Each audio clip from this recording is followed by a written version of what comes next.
Contribution demonstrated at my lab site. They all helped around harvest, gathering veggies from the garden. They are all vegans, and they all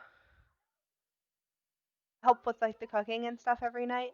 So their mom has this whole thing where they help her plant the food in the spring, help it grow all summer, and then they all harvest it and get it ready for winter.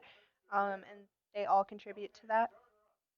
They also write letters to their family about what they're doing in school and stuff, especially during the pandemic and they can't go see their family like they normally would. And they draw pictures to include as well as sometimes like give gifts and things. And they're just generally very excited to share what they're doing with their family.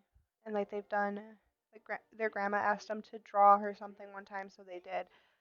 Um, and then they have daily chores they do to help run the house run. And they're like little things like feed the cat, but it does teach like a sense of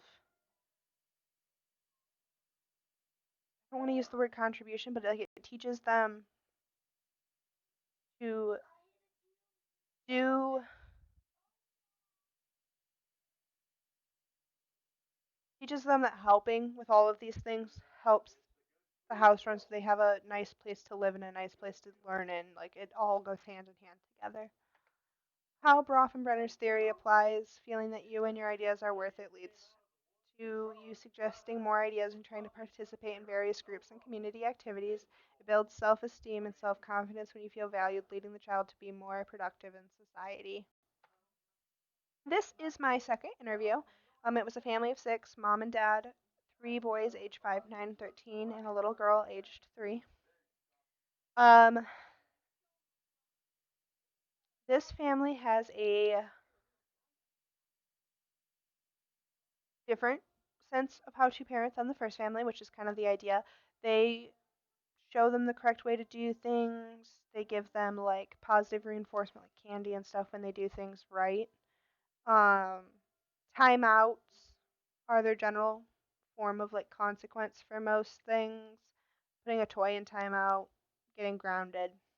It just kind of depends on which child. They do have one child that has autism, so they do things a little bit differently with that child than the rest, obviously.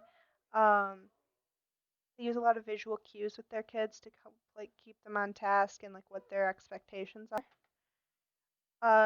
To kind of just reiterate, they kind of have like a three strikes and you're out policy. So they'll tell you what to do. If you don't do it, they'll tell you a second time what to do.